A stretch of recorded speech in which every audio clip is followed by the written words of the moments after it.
అందరికీ ప్రేమ వందనాలు తెలియజేస్తూ, క్రిస్మస్ శుభాకాంక్షలు తెలియజేస్తూ, మధ్యాహ్న కాల సమయంలో మరి కొద్ది నిమిషాలు దేవుని పాద సన్నిధిలో దేవుని మాట్లాడుతుండగా వినడానికి ఆశ కలిగి ఉండాలని ప్రభు పేరిట మనం చేస్తున్నాం. ఇంతవరకు సహోదరుని ద్వారా శాశ్వతమైన సంతోషం, శాశ్వతమైన ఆనందం, అది అల్పమైనది లేకపోతే కొద్ది క్షణములు ఉండే ఆనందం, వాటి మధ్య ఉన్న తేడా, మనకి కావలసిన సంతోషం ఏమిటనే దాని గురించి ఇంతవరకు దైవ దాసులు మనకి వాక్యం అందించారు. స్థానిక సంఘం మరియు పెద్దలు అనేక మంది వాక్యం అందించేవారు ఈ సంఘంలో అందరూ ఉన్నను. మరి ఒకసారి ఈ అవకాశం ఇచ్చినందుకు స్థానిక సంఘస్థులకు, పెద్దలకు కూడా వందనాలు తెలియచేస్తూ, మధ్యాహ్న కాల సమయంలో చాలా క్లుప్తమైన నా వర్తమానం కొరకు ప్రకటన గ్రంథంలో ఒక చిన్న వాక్యం చదివి మనం ముందుకు కొనసాగుదాం. ప్రకటన గ్రంథం 22వ అధ్యాయం 20వ వచనం చదువుతున్నాం. ఈ సంగతులను గూర్చి సాక్ష్యం ఇచ్చేవాడు, అవును త్వరగా వచ్చుచున్నానని చెప్పుచున్నాడు. ఆమేన్. ప్రభువైన యేసు రమ్ము. మరలా భాగం చదువుతున్నాను చూడండి. ఆఖరి గ్రంథం, ఆఖరి అధ్యాయం, ఆఖరి వచనం. ఈ సంగతులను గురించి సాక్ష్యం ఇచ్చేవాడు, అవును త్వరగా రమ్ము, త్వరగా వచ్చుచున్నానని చెప్పుచున్నాడు. ఆమేన్. ప్రభువైన యేసు రమ్ము. సహాయకరంగా మత్తయి సువార్త 2వ అధ్యాయం 10వ వచనం 11వ వచనం కలిసి ఉన్నాయి. మాట చదువుతున్నాను. వారు ఆ నక్షత్రమును చూచి అత్యానంద భరితులై ఇంటిలోనికి వచ్చి తల్లి అయిన మరియను ఆ శిశువును చూచి సాగిలపడి ఆయనను పూజించి తమ పెట్టెలు విప్పి బంగారమును, సాంబ్రాణిని, బోళమును కానుకలుగా ఆయనకు సమర్పించిరి. చిన్న మాట నేను కూడా ప్రార్థన చేస్తాను. పరలోకమందున్న మా తండ్రి, జీవము కలిగిన యేసయ్య, మధ్యాహ్న కాల సమయంలో తండ్రి నాయన ఈ శుభ సమయాన్ని మాకు అనుగ్రహించినందుకు మీకు వందనాలు చెల్లిస్తున్నాం. ఈ దినాన తండ్రి నాయన ప్రపంచమంతటా మీరు జన్మించిన ఈ సందర్భాన్ని, సమయాన్ని, కారణం వెతుకు తండ్రి అందరూ పండుగ వాతావరణంలో జరుపుకొనుచుండగా మా కొరకు మీరు అరుదించిన కారణాన్ని మరి ఒకసారి గుర్తు చేసుకుంటూ మిమ్మల్ని ఘనపరుస్తున్నాం, స్తుతి చెల్లిస్తున్నాం నాయన. మరి మధ్యాహ్న కాల సమయంలో స్థానిక సంఘంలో తండ్రి నాయన ఇంతవరకు మీ సేవకుని ద్వారా మీరు అందించిన మాటలను బట్టి వందనాలు చెల్లిస్తున్నాం. కొంత లేఖన భాగాన్ని మీ గ్రంథంలో నుంచి ప్రభునైనా చదువుకున్నాం. నన్ను మరుగుపరిచి మీరయ్యుండి మీ జీవపు కలిగిన మాటలను మీరే బోధించమని, మీరే సహాయపడమని యేసయ్య పరిశుద్ధ నామమున అడిగి వేడి ప్రార్థన చేసుకుంటున్నాం తండ్రి. ఆమేన్. మంచిది. మధ్యాహ్న కాల సమయంలో క్రిస్మస్ సందర్భంగా 2 వచనాలు పరిశుద్ధ గ్రంథంలో నుంచి నేను చదివాను. మొదటిది ప్రకటన గ్రంథం 22వ అధ్యాయం, ఆఖరి గ్రంథం, ఆఖరి అధ్యాయం. రెండవది మొదటి గ్రంథం 2వ అధ్యాయం. 2 వేరువేరు ఈ వచనాలు చదవడానికి గల కారణం ఏమిటంటే, ఒకసారి మీ బైబిల్ అన్నీ నేను చూడలేదు కానీ ఆఖరి పేజీకి 2వ పేజీకి ఆ 2 పేజీలను ఒకసారి మీరు బైబిల్లో చూసి ఎలాగున్నాయో ఒకసారి చూసుకోండి. దాని రెండుకి తేడా ఒకసారి చూడండి. ఎలాగుంటాయంటే, 2వ అధ్యాయం మత్తయి సువార్త నలిగిపోయి ఉంటుంది. ప్రకటన గ్రంథం ఆఖరి అధ్యాయం ఏమో ఎట్లుంది? మీ బైబిల్ నేను చూడలేదు ఎవరి. ఎలా ఉంటుంది? మెరుస్తూ ఉంటుంది. ఇది చెప్పటానికి ప్రభుస్తాతి నిన్ను పిలిపించాడంటయా అంటారేమో. ఇది మాకు కూడా తెలుసు, మా బైబిల్ మేము చూసుకుంటే. మధ్యాహ్న కాల సమయంలోనే మీకు గుర్తు చేయాల్చుకున్న మాట ఏమిటంటే, అనేక మంది అనేక సేవకుల ద్వారా ఇంతకన్నా ముందు క్రిస్మస్ కంటే సెమీ క్రిస్మస్లు ఎక్కువైన ఈ తరుణంలో, ఈ దినాల్లో క్రీస్తు పుట్టుక గురించి మనం తరచుగా వింటూ ఉంటున్నాం. క్రీస్తు జన్మించిన విధానం వింటూ ఉంటున్నాం. క్రీస్తు ఎందుకు పుట్టాడనేది వింటున్నాం. కానీ మరిచిపోతున్న విషయం ఏమిటంటే, ప్రకటన గ్రంథం ఆఖరి అధ్యాయంలో ఆ మాట ఉంది. ఏమని చదివాం? ఆయన త్వరగా వచ్చుచున్నానని మళ్ళీ చెప్తా ఉన్నాడు. క్రిస్మస్ ఎక్కడితో ఆగిపోతుంది అంటే, క్రిస్మస్ జరుపుకోవటం మన జీవితాల్లో, కుటుంబాల్లో ఎక్కడి వరకు ఆగిపోతుందంటే, ఆయన పుడుతున్నాడు, జన్మించాడు, అనాది కాలంలో జన్మించాడు, ఆయన లేఖనములు నెరవేర్చబడినట్లు జన్మించాడు, పశువుల పాకలో జన్మించాడు, భేదవాడిగా జన్మించాడు, కన్య మరియ వర్గమున జన్మించాడు, పశువుల పాకలో తనను తాను తగ్గించుకొని ఎక్కడా స్థలము లేక జన్మించాడు అని జన్మతో మాత్రమే ముగుస్తుంది. కానీ జన్మించిన తర్వాత ప్రభు అయిన యేసుక్రీస్తు యొక్క ఆయన రాకడ యొక్క ఉద్దేశం ఏమిటి, జన్మించడానికి యొక్క ఉద్దేశం ఏమిటి, ఆయన జన్మించాల్సిన అవసరం ఏంది, అసలు ఎందుకు జన్మించాడు అనేది ఆ లోతుల్లోకి వెళ్ళేసరికి 25వ తారీఖు అయిపోతుంది. 25వ తారీఖు అక్కడికి అయిపోతా ఉంది. కారణం ఏమిటంటే, మీకు తెలిసిన పరిశుద్ధ గ్రంథంలో సెమీ క్రిస్మస్ చేస్తున్నారని ఎన్నో రోజులుగా మనం వింటున్నాం. కానీ చాలా దీర్ఘంగా ఈ వచనాలను కనుక ఒకసారి ఆలోచిస్తే నిజంగా దీంట్లో ఒక సెమీ క్రిస్మస్ ఒక చోట రాయబడి ఉంది. ఎందుకు చేస్తున్నారు అని ఆలోచిస్తే మన సంతోషం ఇప్పటి వరకు విన్నాం. ఎక్కడ వరకు ఆగిపోతుంది అంటే, చూడండి, ఒక మాట జ్ఞాపకం చేస్తాను. సెమీ క్రిస్మస్ అంటే ఏమిటి? మన భాషలో చెప్పండి ఒకసారి. సెమీ క్రిస్మస్ అంటే క్రిస్మస్కు ముందే 2 రోజుల ముందు, లేకపోతే నెల రోజుల ముందు. విషయం ఏమిటంటే, ఈ సెమీ క్రిస్మస్ గురించి గూగుల్లో సెర్చ్ చేసి మా ప్రిన్సిపల్ నెల రోజుల క్రితం రిమ్స్లో క్రిస్మస్ చేస్తా సెమీ క్రిస్మస్ అని టైప్ చేస్తే 4 వారాల కన్నా ముందు 25వ తారీఖు డిసెంబర్ 25కు ముందు చేసేదాన్ని సెమీ క్రిస్మస్ అని ఉందంట. అది ఆయన సెర్చ్ చేసుకొని అదొక డెఫినేషన్గా, నిర్వచనంగా ఆయన డెడ్యూస్ చేసుకొని ఇలా సెమీ క్రిస్మస్ కూడా ఉందని చెప్పటం హాస్యాస్పదం అని అనిపించింది. కానీ ఈ లోకంలో చేస్తున్న ఈ సెమీ క్రిస్మస్లు దాని యొక్క అర్థం ఏమిటో పరిశుద్ధ గ్రంథంలో కూడా ఒక చోట నా దైవ ధ్యానంలో నేను దాని గురించి మీ ముందు ఉంచాలని చూస్తున్నాను. చూడండి, 2వ అధ్యాయానికి రండి. ఇప్పుడు 2వ అధ్యాయం మత్తయి సువార్త 2వ అధ్యాయానికి 10వ వచనం 11 కలిసి ఉన్నాయి. చూడండి. వారు ఆ నక్షత్రమును చూచి ఆగండి. వారు ఆ నక్షత్రమును చూచి ఏమయ్యారు? అత్యానందభరితులై. సెమీ క్రిస్మస్లో చేస్తుంది ఏంది? ఇది కాదా? బయట ఒక నక్షత్రం పెడతారు, బయట ఒక కేక్ పెడతారు, బయట ఒక డీజే సాంగ్స్ పెడతారు, బయట ఒక బల్ల ఏర్పాటు చేస్తారు, బయట ఎవరో ఒక నాయకుడు వస్తాడు, బయట ఎవరో పెద్దలు వస్తారు. ఆ రోజు ఎవరో రానోళ్ళు ఆ నక్షత్రం దగ్గరికి వస్తారు, ఆ చిందులు వేస్తారు, విందులు చేస్తారు, అందరూ పిలిపిస్తారు. ఆనందం, సంతోషం అంతా కూడా ఎక్కడ ఆగుతుంది? ఎక్కడ ఆగుతుంది? దేనిని చూచి అత్యానందభరితులయ్యారు వారు? కాదా ఇది సెమీ క్రిస్మస్? కాదా ఇది ఈ లోకంలో చేస్తున్నది? దేనిని చూచి వారు అత్యానందభరితులై. ఆ మాట చదవండి మరలా. వారు ఆ నక్షత్రమును చూచి అత్యానందభరితులై. ఈ రోజుల్లో క్రిస్మస్ ఇంతవరకే ఆగిపోతుంది. ప్రకటన గ్రంథం నేను చదివిన ఉద్దేశం ఏమిటంటే, నక్షత్రము దగ్గరే క్రైస్తవుడి జన్మ ఆగిపోతా ఉంది.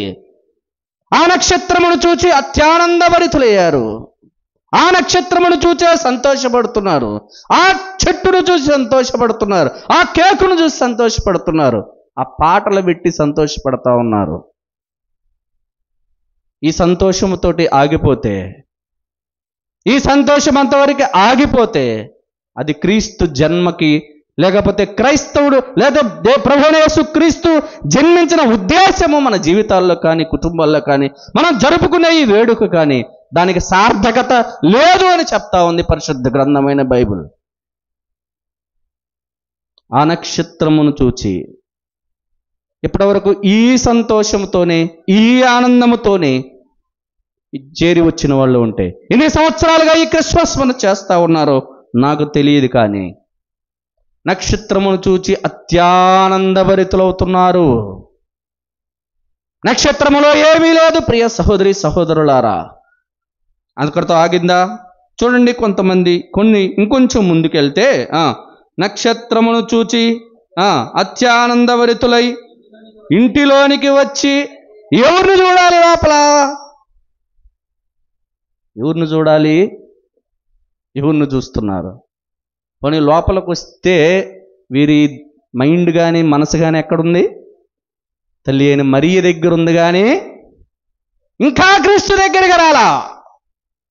కానీ చేస్తున్న పండగేమో క్రీస్తు జన్మించిన పండగ.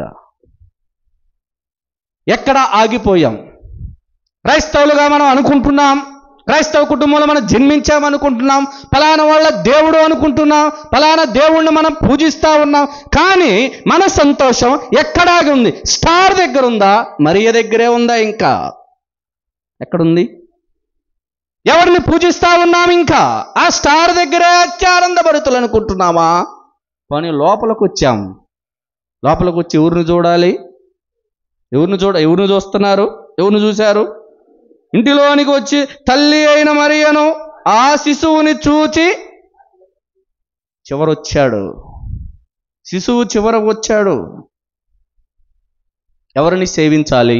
ఎవరిని సేవిస్తున్నాం? ఎందుకు ఈ పండుగను మనం జరుపుకున్నాం? ఎందుకు క్రైస్తవుడు లేదా ప్రభువైన క్రీస్తు మన కొరకు జన్మించాడు అన్న ఉద్దేశాన్ని మర్చిపోయి పూజించే విధానం మారుతా ఉంది, పూజించే పద్ధతి మారుతా ఉంది. సెమీ క్రిస్మస్ వేడుకలు పెరిగిపోతున్నాయి. దాంట్లో క్రీస్తుకు సంబంధించిన ఆ ఉద్దేశం అయితే మనకు అక్కడ కనిపిస్తున్నట్టు లేదు. మధ్యాహ్న కాల మొదటి 10-15 నిమిషాలు మన క్రిస్మస్ ఎలాగుంది, మనం జీవించే క్రైస్తవ విధానం ఎలా ఉంది, కుటుంబంలో మనం జరుపుకునే ఈ క్రీస్తు జన్మించిన విధానం ఎలా ఉందో మొదటి మనం చూసాం. చివరిగా వచ్చారు. చివరికి వచ్చి ఏం చేశారు? ఇంటిలోనికి వచ్చి మరియను చూచి శిశువుని చూచి అప్పుడు ఎవరిని మాత్రమే సాగిలపడి పూజించాలని ఉంది గ్రంథంలో. 4వ అధ్యాయం మత్తయి సువార్త, 4వ అధ్యాయం మత్తయి సువార్త 11వ వచనం చూడండి. 4వ అధ్యాయం మత్తయి సువార్త లేకపోతే 10 చదవండి, క్షమించండి. యేసు వానితో, పొమ్ము, ప్రభువైన నీ దేవునికి మ్రొక్కి ఆయనను మాత్రమే. మరి వీళ్ళు ఎవరిని చూసి సంతోషపడతా ఉన్నారు? నక్షత్రాన్ని చూసి సంతోషపడతా ఉన్నారు. ఈ దినాన ప్రజలు మర్చిపోతున్న ఉద్దేశం ఏమిటంటే వారు ఎందుకు పూజిస్తాలి, ఎవరిని పూజించాలి, ఎందుకు ఈ క్రీస్తు జన్మించిన పండుగను చేసుకోవాలి, ఎవరిని పూజించాలనేది తెలియకుండా క్రిస్మస్ జరుపుకుంటా ఉన్నారు, సంతోషపడతా ఉన్నారు, అల్పమైన సంతోషాన్ని అనుభవిస్తూ ఉన్నారు. ఏమన్నాడు? ఆయనను మాత్రమే. కారణమేమి? ఆయనను మాత్రమే ఎందుకు సేవించాలి? ఆ బెత్లెహేము, యోధా బెత్లెహేములో క్రీస్తు జన్మించిన చోట, ఆయనను పెట్టిన చోట అనేక మంది ఉండుంటారు, అనేక మంది శాస్త్రులు ఉండుంటారు, అనేక మంది జ్ఞానులు ఉండుంటారు, అనేక మంది పండితులు ఉండుంటారు, రాజు అయిన హేరోదు ఉన్నాడు, జన్మ గురించి విన్నారు, అనేక మంది అక్కడ ఉన్నారు. కానీ ఏమన్నాడు? 4:11 సాతానుతో ఆయనను మాత్రమే సేవింపవలను. ఉద్దేశం ఏమిటి? ఎందుకు ఆయనను మాత్రమే మనం సేవించాలి? ఇప్పుడు మనం సమాధానం, నిజమైన క్రిస్మస్ సమాధానం, ఆయనను మాత్రమే ఎందుకు సేవించాలి? 1:21 మత్తయి సువార్తలో సమాధానం మనందరికీ తెలుసు. తన ప్రజలను వారి పాపముల నుండి ఆయనే రక్షించును గనుక ఆయనకు యేసు అను పేరు ఆయన రక్షకుడుగా మన కొరకు వచ్చాడు కాబట్టి, ఆయన ఎందుకు జన్మించాడు, అసలు ఆనందమేమిటి, క్రీస్తు మన కొరకు ఎందుకు జన్మించాడు ఆలోచించి మనం పండుగ చేసుకోవాల్సి. ఎవరు సంతోషులు, ఎవరు సంతోషకరమైన వారు అంటే ఇక్కడ మాట్లాడుతూ ఉన్నాడు, తన ప్రజలను వారి పాపల నుండి ఆయనే రక్షించును. He has given salvation to the entire world. ఆయన ప్రపంచానికి రక్షణ కార్యము కలుగ చేసిన వాడు. ఎందుకు ఆయన జన్మదినాన్ని చేసుకోవాలి అంటే ఆయన ప్రపంచానికి రక్షణ కార్యాన్ని జరిగించిన వాడు. మెసేజ్లు వస్తూ ఉంటున్నాయి ఏమని? క్రైస్తవ సహోదరులందరికీ క్రిస్మస్ శుభాకాంక్ష. క్రైస్తవులకండి ఇది, క్రైస్తవ సహోదరులకా? కానే కాదు, క్రైస్తవ సహోదరులకు మాత్రమే కాదు. He has given salvation to the entire world. ప్రపంచ మానవాళికి ఆయన రక్షణ కార్యాన్ని. Know the purpose behind the birth of Jesus Christ. ఆయన పుట్టిన విధానం, ఉద్దేశం, ఎందుకు ఆయన జన్మించాడనే దానికి ముఖ్యమైన ఉద్దేశాన్ని కలిగి మనం ఆ పండుగలో మనం పాలు పొందే వారంగా ఉండాలి. ఎందుకు మనం ఆలోచించాలి? He came to die for us. ఆయన ఎందుకు జన్మించాడు? ఆయనను మాత్రమే ఎందుకు సేవించాలి? ఆయనను మాత్రమే ఎందుకు పూజించాలి? ఆయనను మాత్రమే ఎందుకు మనం పండుగలో క్రీస్తును మాత్రమే? ఒకళ్ళు అంటారు, కొంతమంది మరియమ్మను కూడా పూజిస్తారు, పనిలో పనికి దీంట్లో కొట్టుకోబోద్దని. ఎవరో ఒకళ్ళు సహాయం చేయకపోతారా? మరియ గర్భంలో జన్మిస్తే మరియ గొప్పదా, యేసుక్రీస్తు గొప్పోడా అనే తర్కవాదులు ఉన్నారు. ఒకడు అన్నాడు దీనికి సమాధానం చెప్తూ, అరటికాయలో తొక్క గొప్పదా లోపలున్నా? అరటికాయ గొప్పదా? ఏది గొప్పది, లోపలదా బయటదా? మరి అరటికాయ తొల్ల అయితే లోపల ఉపయోగపడేది అన్నాడంట. ఎవరిని పూజించాలి? ఎందుకు పూజించాలి?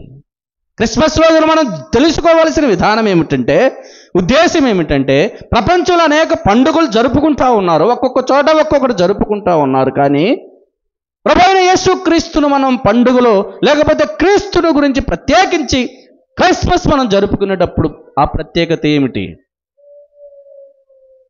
ఆయన ఎందుకు జన్మించాడో మనం జ్ఞాపకం చేసుకోవాల్సిన వారమై ఉన్నాం. ఆయన మన కొరకు చనిపోవటానికి వచ్చాడు. ఇంకొక మాట చెప్పమంటారా? His birth is registered before his birth. ఆయన పుట్టుక ఎప్పుడు రిజిస్టర్ చేయబడింది? పుట్టింది, మన పుట్టిన తేదీ లేదా మన పుట్టిన దాన్ని ఎప్పుడు మనం రిజిస్టర్ చేస్తారండి? ఎప్పుడు చేస్తారు?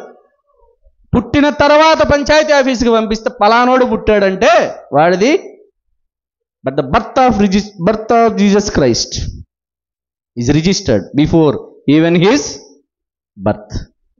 ఆయన జన్మించక మునిపే ఆయన జన్మ యొక్క విధానం ఎలా ఉంది, ఆయన ఎప్పుడు జన్మిస్తాడు, ఎందుకు జన్మిస్తాడు, ఆయనకి ఎవరెవరు ఉన్నారు అనేది ముందుగానే చెప్పబడింది. ఇది క్రిస్మస్ యొక్క ముఖ్యమైన ఉద్దేశం. చేరి వచ్చిన వారు ఈ ఉద్దేశము ఎరుగకుండా, ఈ ఉద్దేశము తెలియకుండా నీ కొరకు ఆయన చనిపోవడానికే ఈ లోకంలో జీవించాడు. ఎందుకు ఆయన జన్మించాడు? ఎంత కాడకే బాలుడుగా జన్మించాడు. పశువుల పాకలో అక్కడే ఉండలేదు ఆయన.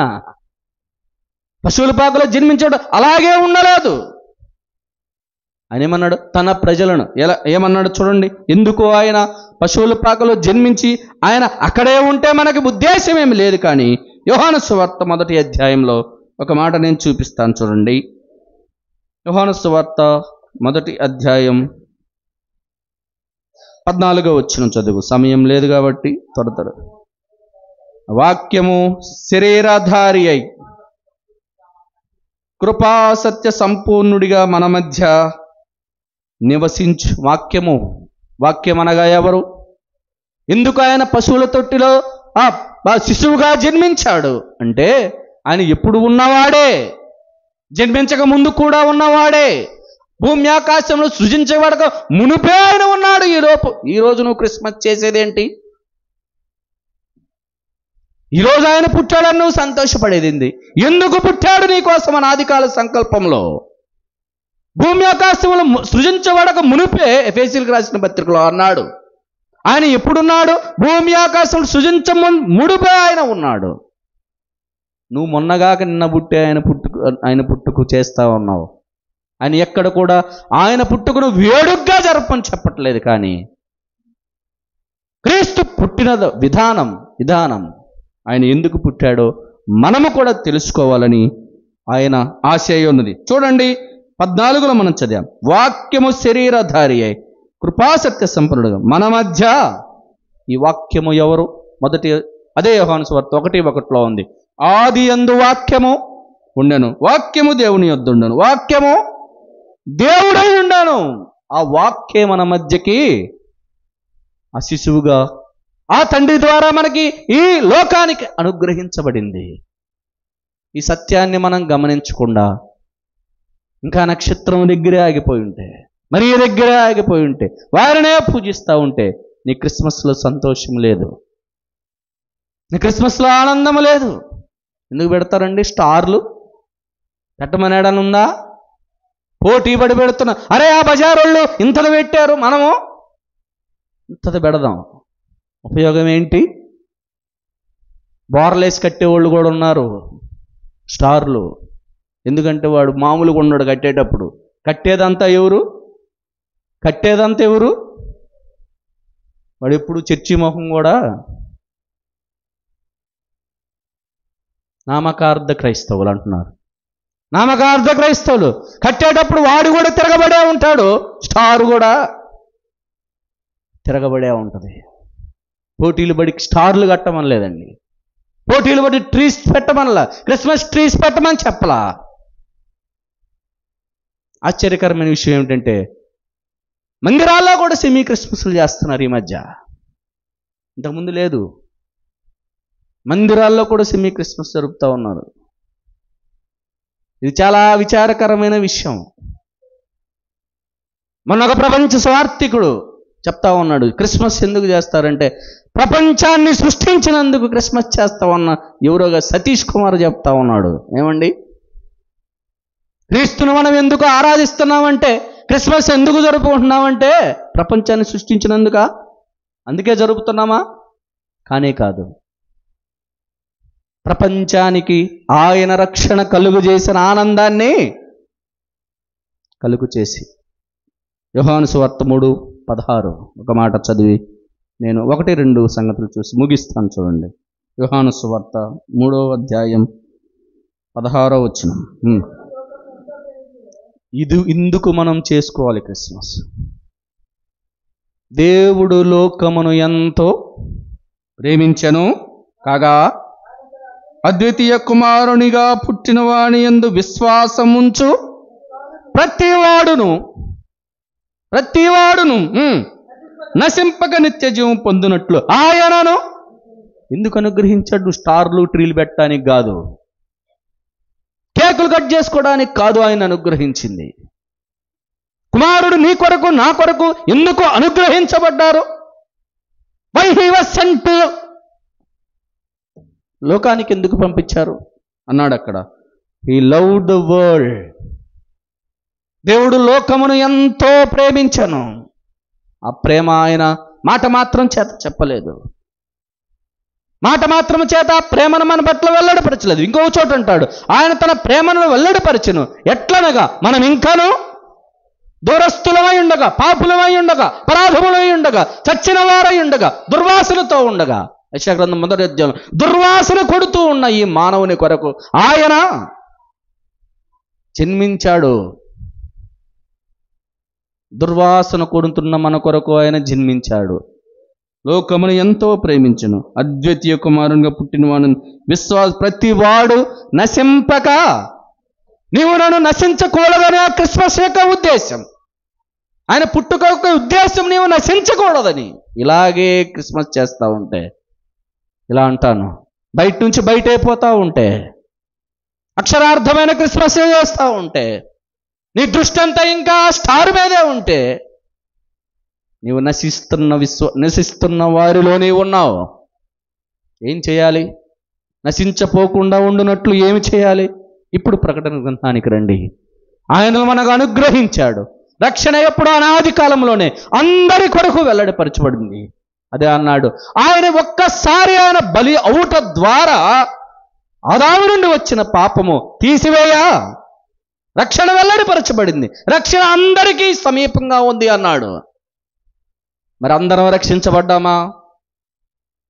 అందరము మారు మనసు పొందామా? అందరూ నీ కొరకు నా కొరకు ఆయన ఈ లోకానికి వచ్చి ప్రాణం పెట్టాడని విశ్వసించామా అన్నాడు. అదే మాట అన్నాడు, నశింపక నిత్య జీవము పొందునట్లు ఆయనను అనుగ్రహించెను. ప్రకటన గ్రంథానికి రండి,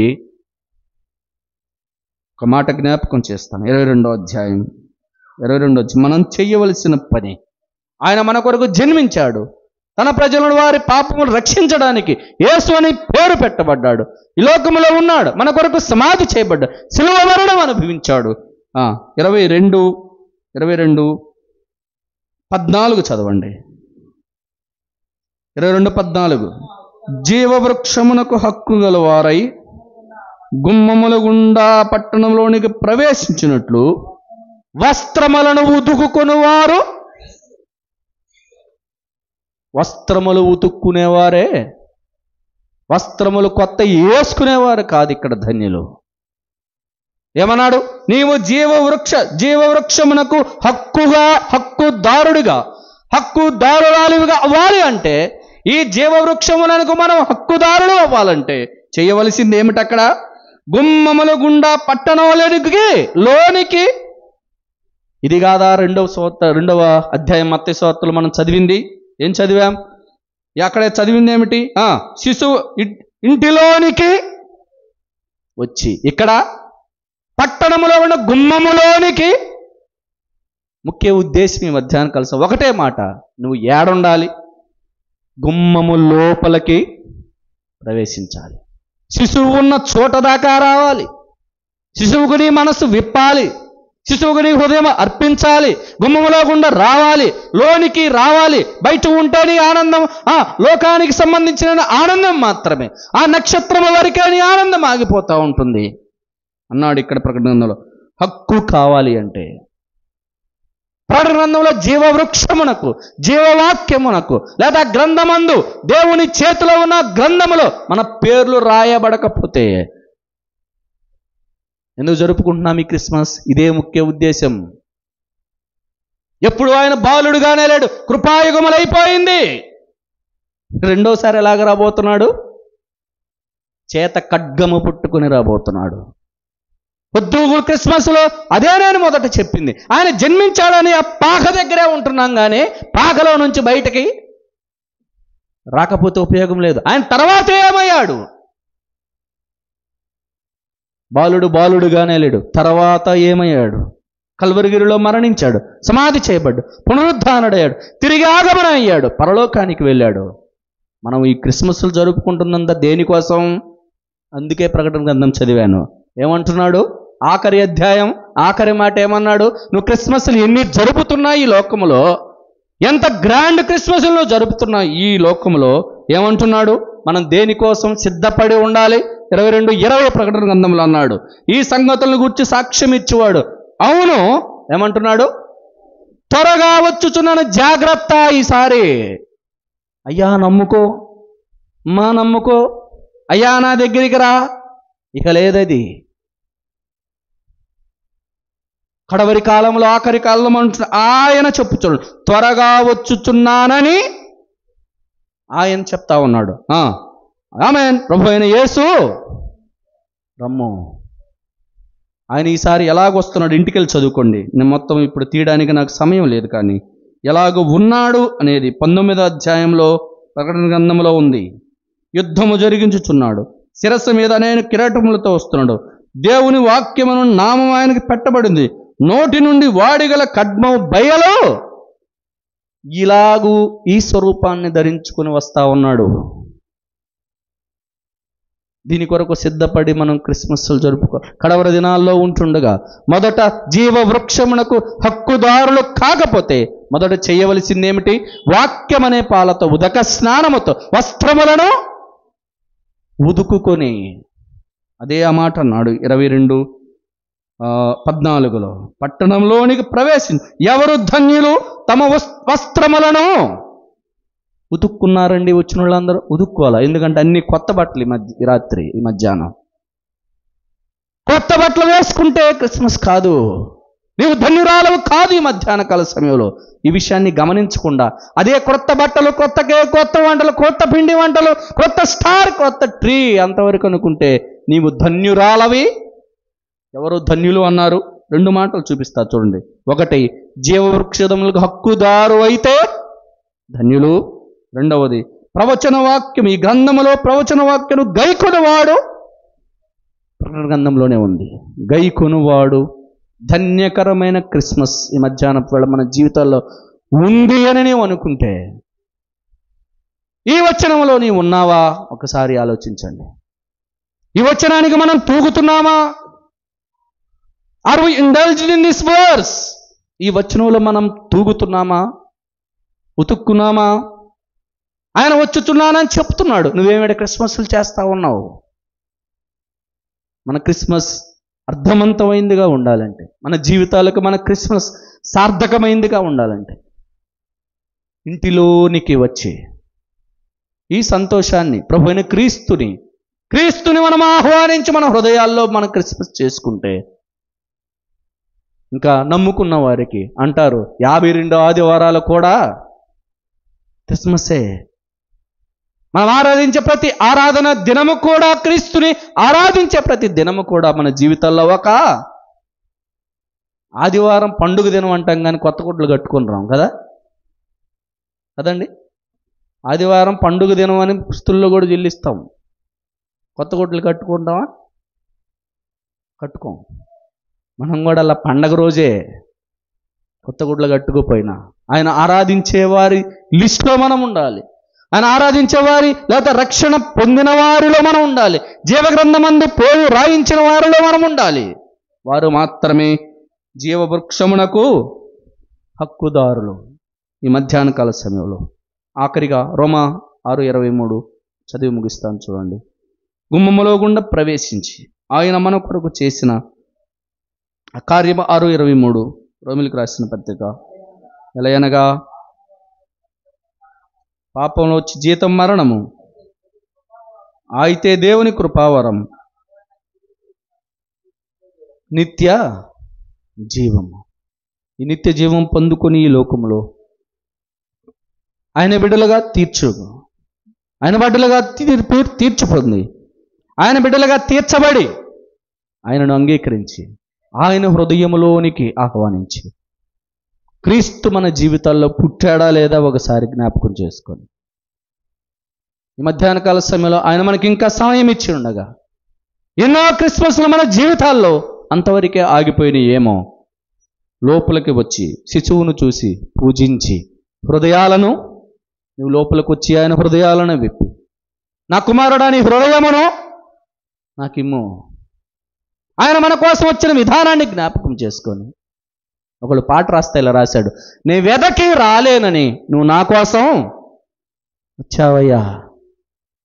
బంగారం అడగలేదు, సంబరాన్ని అడగలేదు, వజ్రాలను అడగలేదు, ఆస్తులను అడగలేదు, అంతస్తులనే హృదయమును నాకు.